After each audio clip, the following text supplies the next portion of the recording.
Hello বন্ধুরা, welcome back to my channel অস্কা কৌশল লাইফস্টাইলে তোমাদেরকে অনেক অনেক অনেক স্বাগত। এখন বাজে 11টা, 11:30।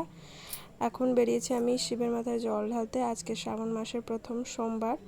তো আমি আর উষাদি বেরিয়েছি, আমার যা হয় ওনার সাথে বেরিয়েছি।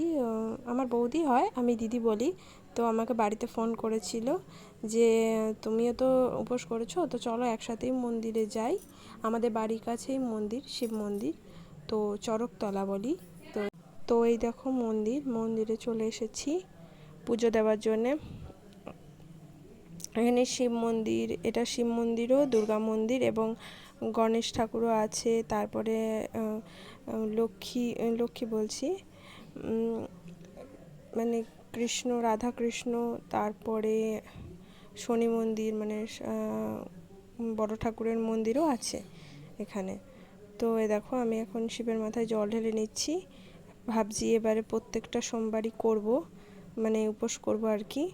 তো দেখো আমি অতটা ভালো করে জানি না, মানে বিয়ের পর থেকে করছি এটা, তো যেটুকু জানি সেইটুকুই করছি।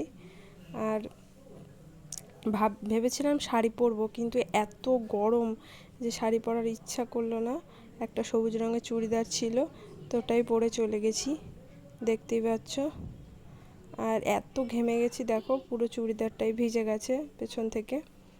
তো এখানে উষাদি আমাকে বলে দিচ্ছিল যে কয়েনটা যেটা, ওইটা শিব ঠাকুরের কোলে দিতে, মানে পড়ে যাবে। তো শিব ঠাকুরের কোলে দিয়ে দিলাম। এখানে ভাবছিলাম বামুন মশাই চলে গেল, তো উষাদি বললো আগে ধূপকাঠিটা দেখিয়ে নাও, তারপর পুষ্পাঞ্জলিটা দেবা। তো আমি ধূপকাঠিটা দেখিয়ে নিচ্ছি। তো চলো আজকের ব্লগটা এই পর্যন্তই। আমরা পুষ্পাঞ্জলি দিয়ে বাড়ি চলে যাব, তারপর আর কোনো ব্লগ টক করবো না।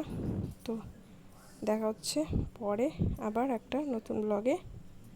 টাটা বন্ধুরা, আমাকে একটু সাবস্ক্রাইব করো, ফলো করো, লাইক করো। তোমরা পাশে না থাকলে চ্যানেলটা দাঁড়াবে না।